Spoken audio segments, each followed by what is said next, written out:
Hello, welcome back. Looking to enrich your knowledge some more?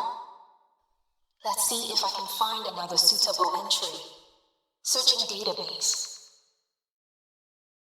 Disclaimer. Although all entries provide key audio and video footage recorded from the event, the details and descriptions from the debriefing of the individual involved have also been audibly transcribed by professionals to enhance your listening experience. Search complete. Loading experience. Enjoy your enlightenment and be well. Green, as far as the eye could see. For some reason, the tall brown trees with thick branches densely covered in leaves, vines, and moss's canopy did nothing to stop the growth of the bushes and tall grass below them.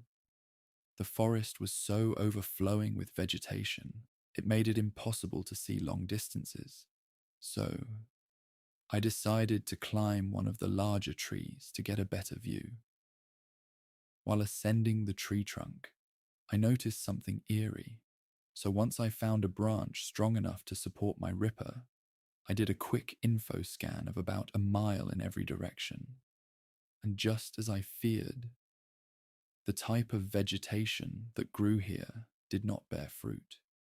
Even worse, they had extremely invasive roots, making it impossible for any new or foreign growth to occur. The lush greenery was deceptive, even though there was an abundance of flora all throughout this land. It was essentially barren and void of any other forms of life, much like the wastelands and swamps previously visited.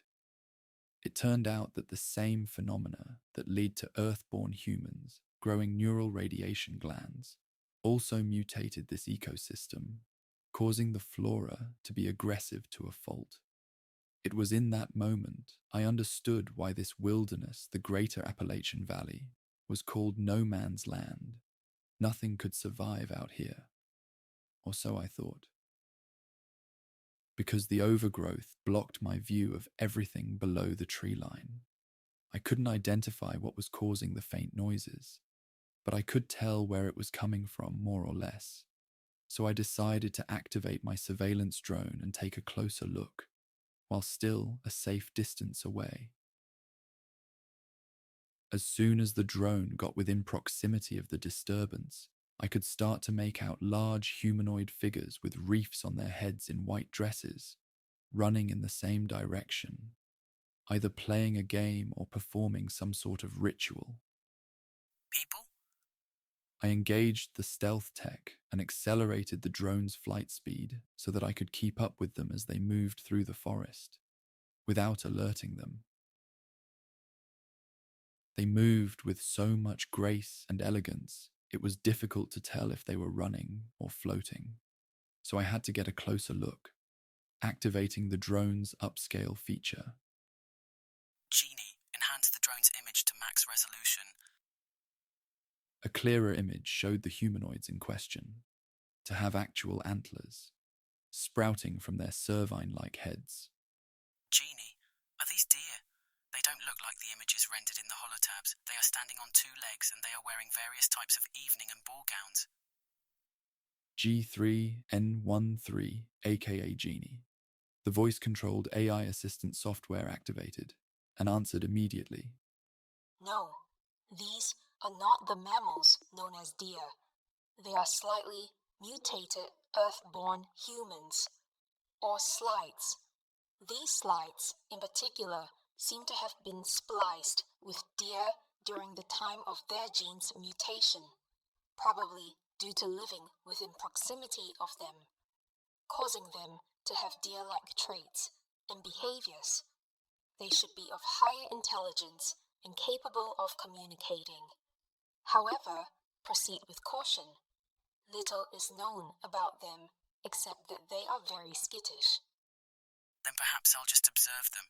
Contacting this tribe of slights isn't the main objective anyway. The goal is to find a sustainable source of food. And follow them I did. I had the drone trail them for miles as they roamed no man's land, only repositioning my ripper when they were moving out of my drone's connection range. At first, It looked like these deer-like slights were chasing each other. But after a while, I noticed that a glowing red orb was the focal point of their attention.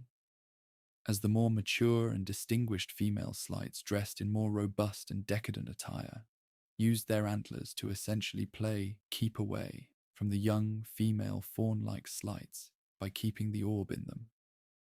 As they did, they playfully leapt and pushed at each other while bleating with happy expressions.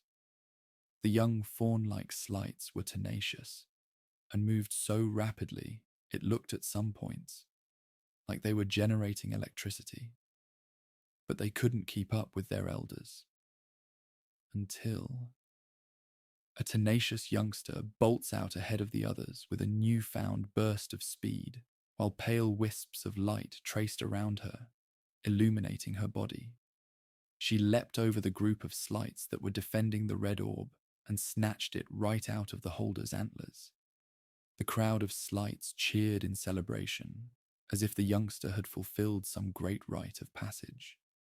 After the brief celebration, they reduced their momentum until they reached a small meadow, then came to a complete rest as they sat in a semicircle around their eldest kin.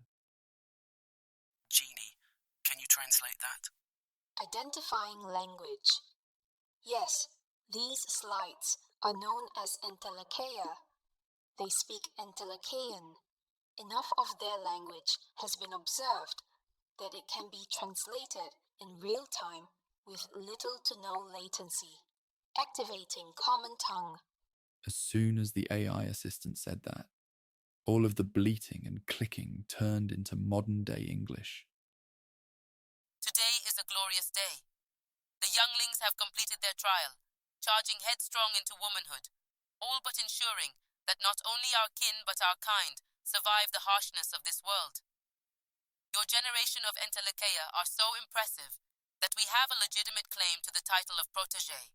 Ryza has revealed herself to be an NRG channeler, using her amazing capabilities to win today's game of Keep Away by snatching this special red orb. Genie, does she mean... Correct. It appears the youngling that showed off extraordinary speed and agility did so because of her neuroradiation gland. Besides being spliced with cervid mammals genetically, some Entelecheia also develop neuroradiation glands, giving them abnormal abilities. It is a trait many subspecies of Earth-born humans possess, due to them living in hazardous environments with high radiation levels, specifically in regions with high concentrations of mana rays, like this one. Mana rays, is it? I didn't know artificial intelligence used colloquial terms so matter-of-factly. Civilization crumbled on a global scale shortly after the appearance of these mysterious new radiation rays pulsed from the Satyr Elite. There wasn't much time to study it, so all we have when regarding it are colloquialisms. Besides, I think it says something good about humanity and its subspecies, that when something new and mysterious came about that caused life-changing events, it was still associated with magic. It is comforting. Before I could agree with the AI assistant, the eldest Entelecheia finished her speech and waved her hand, signaling to others. Some of the Entelecheia pulled out scythe-like curved swords and walked over to the tree line and started hacking at the shrubs and branches. Others brought out wooden trays and baskets. As the sword welders chopped plant matter from their stems and root, the Entelecheia with trays and baskets scooped them up before they could hit the ground. When the tray or basket was full, they would then sprint over to one of the Ents sitting in the meadow and delivered it to them, who then cooked them in various ways in large cauldrons. The fascinating part of this process is being the fact that the leaves and branches cut from the trees instantly started to slowly grow back, and would probably be as it was before the end of the feast. A third group of Entelekea went into the bushes, returning moments later with instruments. Once every Entelekea had a tray or basket of cooked greens in hand or resting by their feet. The Entelekea started to feast, while listening to the music the band of Entelekea with instruments played. It was a beautiful tune, tribal sounding, but with a lot of melody. It didn't have any words, and they didn't mention the song's title, but I could tell it was important to them. Some of the ones not occupied by the feast leapt around and danced. Others held various conversations with their kin. It was a beautiful gathering to witness. That's when I realized I was so distracted by what I was seeing that I didn't even notice. Genie, that's how they are able to survive. They graze. They can survive off of the leaves and grass alone. It makes sense since they are spliced with deer. It turned out that the Entelekea's unique genetic disposition allow them to feast on the wildlife here, something most earthborn humans would be incapable of doing. I had reached a dead end with my search for a sustainable food source, so I decided to call it quits and enjoy observing the rest of the festivities as a consolation prize. There was something so serene about seeing earthborn humans being happy. The holotabs made life on Earth seem like a dreadful experience. This personally brought me a lot of hope, so I couldn't help but indulge in it. Eventually, the sun set, and the moon shined high in the sky. The musicians switched to music that fit the more somber mood, while many of the younger Entelekea scampered off, presumably to find a thicket to sleep in for the night.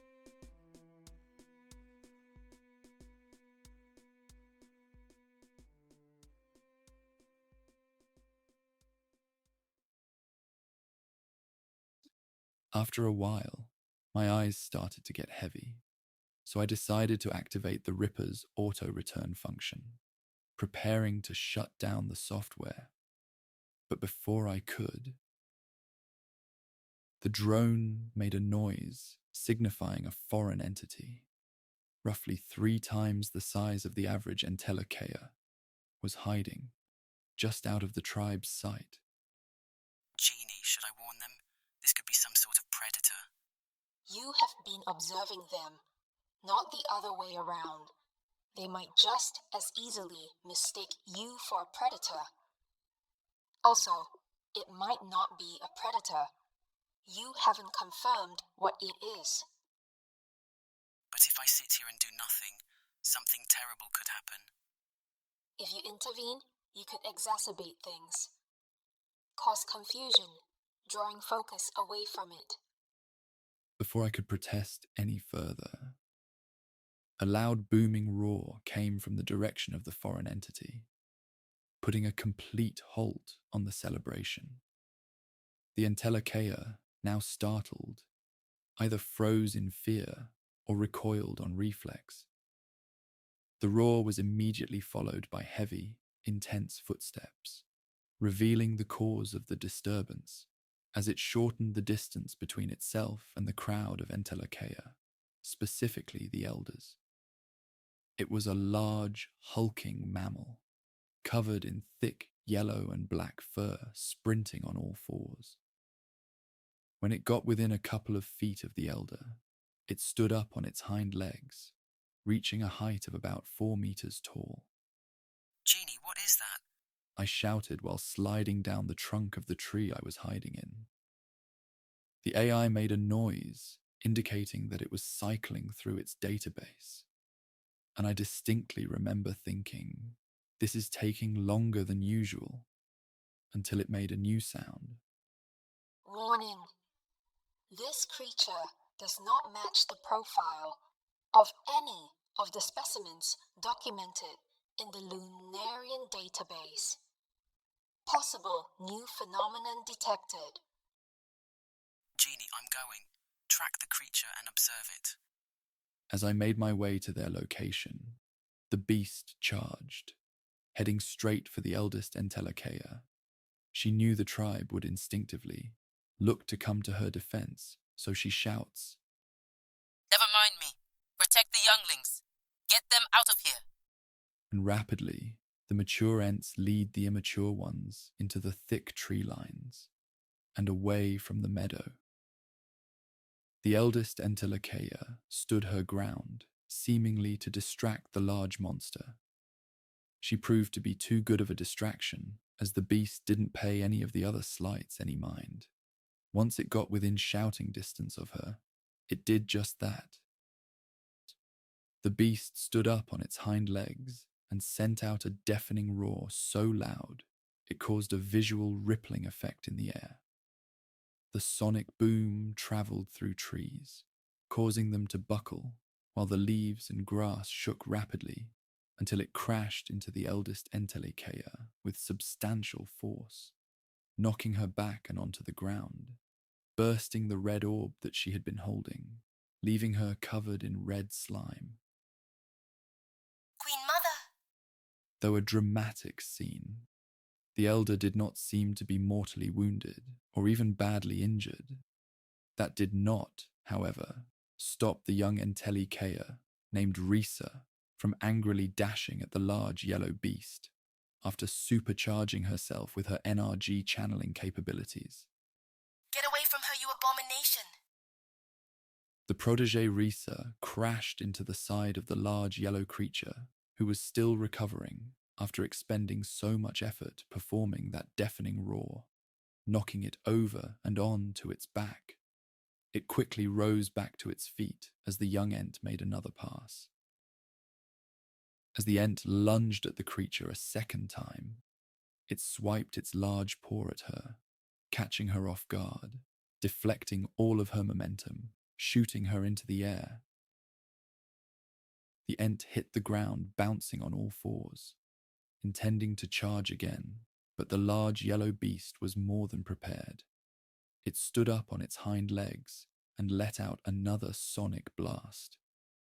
Risa was unable to avoid it, and the concussive force sent her flying back into a tree, leaving the bark splintered.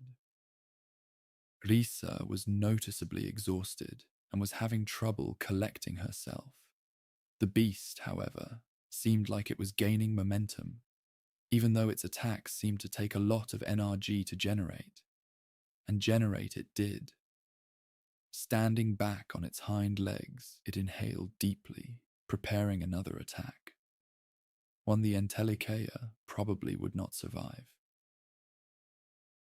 Genie, increase my Ripper's movement speed to 200%. I need to get there faster. The remotely piloted robot cracked, popped and hummed as it sprinted forward, and even though I was piloting it safely from Luna, I couldn't help but get a little motion sickness from the sudden burst in speed. I wasn't sure what I would do once I got there, but after observing these people, I couldn't let their life force extinguish here and now. The humming from the Ripper alerted the beast of my presence, so it directed its attack toward me instead. A good thing, this Ripper model was particularly agile, making avoiding the blast of sound an easy task. Still, it's always better to err on the side of caution. Genie, activate defensive measures. The hooded cowl that was previously draped around my Ripper's neck, originally used to help it blend in with the shadows, was not made of cloth material, but instead a semi-liquid, metal-like substance that started to morph and calcify around the entirety of the frame, fortifying it. The creature let out another unsuccessful attack, not wanting to risk having to dodge anymore. I decided to go on the offensive. Genie, equip flashbang. A compartment on the lower abdomen of the Ripper opened, allowing me to grab the round, metallic, non-lethal grenade. I twisted it with both arms to activate it, before tossing it in the air while looking away. The creature recoiled, disoriented, falling backwards, confused and blind. I used that opportunity to get close to it and... Genie, activate my Ripper's NRG blade. A compartment on the thigh of my Ripper's leg opened up, releasing the handle of the NRG blade. I grabbed it and activated the switch that powered up the blade. Before the creature could regain its senses, I slashed at its belly, causing the creature to let out a loud yelp. In a panic, it stopped firing, precise, controlled, concussive blasts, and started recklessly letting out blasts in every direction, including the ground, kicking up a large smoke screen of dust, causing everyone's visibility to drop to zero. And then...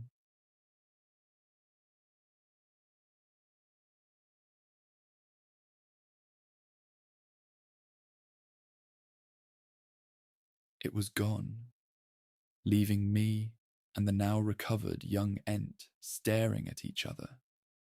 Before I could figure out what to do next, she speaks to me.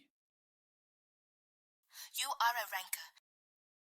My elders' teachings speak of your kind, the Lunarians and the Lunarian Initiative. Somewhat shocked that she could address me so casually, I try to match her tone. I see. What are your people's views of us? Mixed, I'm afraid. Though you aren't considered enemies to the Anthology, we mostly find your kind meddling, troublesome. Meddling? Troublesome? Us Lunarians are trying to restore Earth for people like you. I said in protest. The Anthology live off the vegetation in this large valley, and there is an abundance of vegetation. We are currently thriving. What you aim to do is help the other subspecies of humanity. That could lead to unsafe circumstances for us. Technically. She wasn't wrong. Human beings have always been some of the most behaviorally diverse species of animals on Earth. Solving the issues that plague this planet could lead to the repopulation of a subspecies of human that could clash with her kind. Jeannie chimed in as if it was a matter of fact. Still, today you saved my life, and for that, I am thankful. Before I could ask more questions, several adolescent Entelekeia came running from the tree line, into the clearing. Rank and file, rank and file, rank and file, rank and file.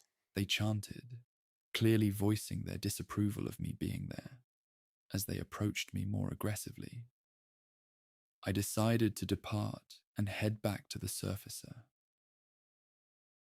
As I let my Ripper's NRG cells recharge, I searched through the Lunarian database, only instead of searching the bestiary, I searched through the unconfirmed reports category. Ah, I found something. Genie. Distorted footage from a Ripper that was torn apart by an unidentified creature in a cave. I have to find out more about that beast, and why it attacked the Anthology. If you head back to the contact site, there is a good chance we can track the beast. You did give it a considerably large wound. Your Ripper's NRG cells are completely recharged.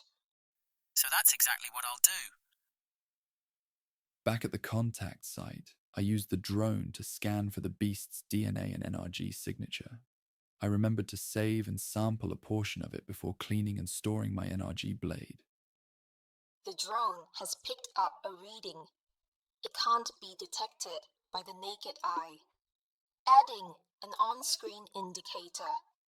Just then, a faint yellow streak of pollen appeared before me, traveling through the forest, heading straight toward a small river, suggesting the beast used it to swim or float downstream.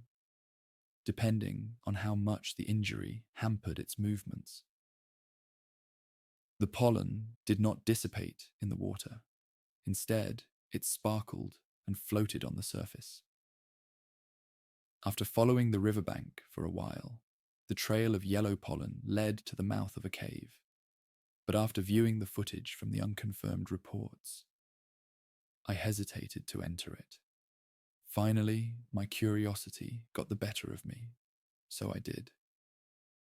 Only to find the large beast laying on the cave, lifeless. Genie, do a full analysis of the creature so that we can add it to the database. Analysis complete. That was fast. I've cross-referenced the distorted footage, the data we recorded during our sessions, and the genetic composition of the beast to provide an appropriate data entry. Okay, let's hear it. Entry 49765567. These large mammal-like creatures are genetically comprised of the American black bear and the American bumblebee. Due to the scarceness of food, these creatures likely hibernate for long periods of time, only leaving hibernation during desperate situations. So then, what happened yesterday that was so important? This creature left the safety and warmth of this cave to risk its life attacking a group of seemingly harmless Entelekea. How did you... My sisters knew you'd come back to investigate.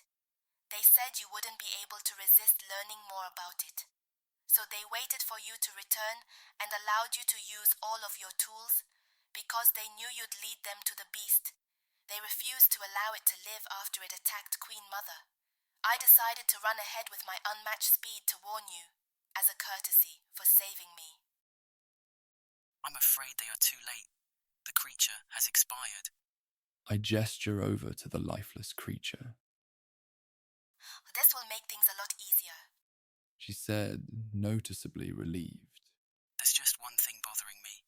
Why did it attack? Before I could ponder it any longer, a horn blew, presumably signifying the arrival of the rest of the Entelekea. Rank and file. Stand aside so that we may finish off the beast. I was just telling your kin, there is nothing left to finish off. The beast breathes no longer. Already riled up, that answer seemed to be less than satisfactory for the Entelekean warriors, who were eager and ready to battle with the creature today for disrespecting their ritual and putting their kin in danger. Then we will burn the corpse and collapse this cave, she said in an even more boisterous tone.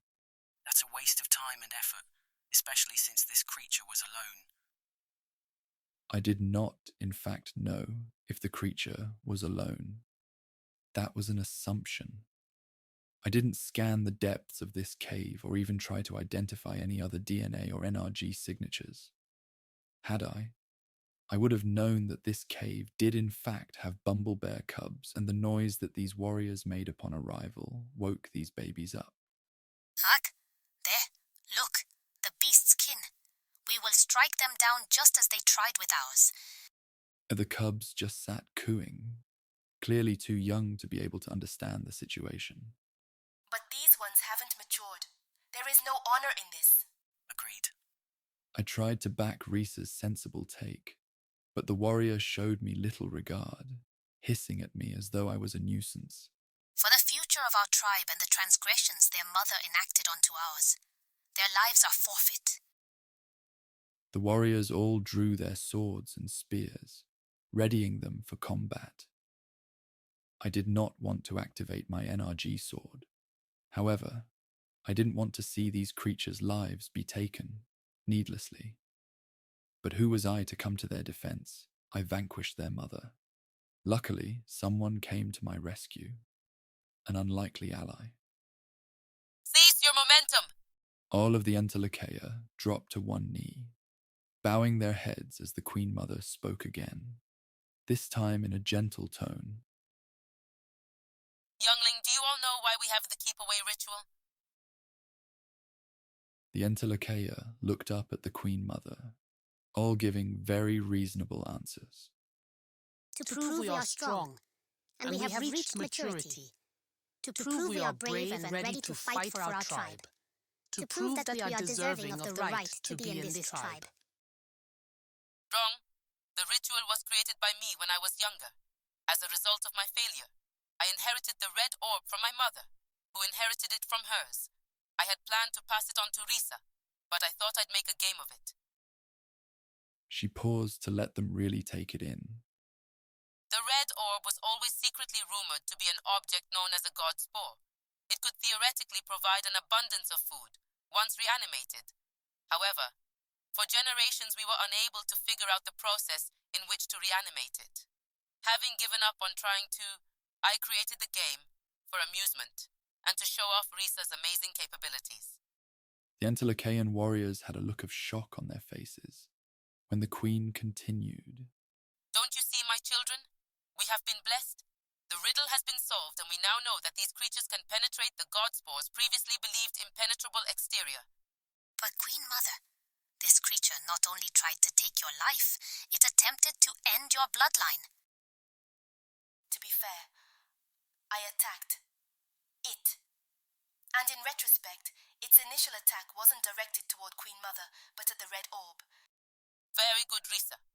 After all of the commotion, I went back to the site to see what had become of the red orb, and sure enough, the mycelium spreads, all made possible by these creatures. Then they must be protected, and more spores must be collected. Queen Mother, with your permission, I would like to personally see to this task. I must atone for the brash actions I took yesterday. The Queen looked at her progeny, and with much admiration said, So much wisdom at such a young age. There is no one else I would entrust this to, not even myself. By my decree, this undertaking is officially yours. But, Queen Mother, is it worth the risk? Allowing these creatures, these progs, to repopulate will increase the risk of potential attacks on our people. Besides, it's not like we don't already have an abundance of food. Us Ents thrive off of what this great valley already has to offer. Bringing a greater variety of nourishment will probably result in the migration of other slights, and sigs of all manner. Exactly, this is a good thing. Progs are one thing, large in size, usually carnivorous and volatile. But at least they have the intelligence of lesser beasts. They can be outsmarted, hid from, hunted, even coexisted with, in a manner where both parties can benefit. Domesticating these beasts may very well work out, especially with our sister Risa overseeing it. But Mama, sigs are dangerous, and slights of a different ilk historically haven't been very kind to the Entelekea either. Are you sure you want this for our future? The matriarch stood her ground, but did so in a gentle and respectful manner. My loves, what are we? We are Entelekea. And what is an Entelekea? One of the warriors hesitated before answering. Entelekea are lords of the forest. The matriarch put her hand on the warrior's shoulder in order to interrupt her, and gently says, Slights, my child. Entelekea are slights. Don't let your antlers and snout blind you to the fact that we are earthborn humans whose progenitor were slightly mutated by the pulse. We owe it to the rest of humanity, the ones who didn't develop our unique gifts, to bring aid and nourishment where needed. And with this new discovery, we can. Do not let folklore and campfire stories fool you. We can coexist peacefully with other slights and even most sigs. And I want you to see that, in your lifetime. And you will, Mama, because your finest warriors will aid Risa in her new mission. With the situation resolved, I breathed a sigh of relief from all the tension, which got the attention of the matriarch. May I add one more suggestion? This rancor and the Lunarians. I recommend collaborating with them. Their technological know-how and database may prove resourceful. Their goals are similar to ours. They aren't all reliable, but this one seems proficient. Plus, he did save Reese's life. I'm old enough to know you'll get a lot of points for this discovery, won't you, Ranker? You know, this all happened so fast I didn't even consider it. Well, get ready, son. You're about to make history.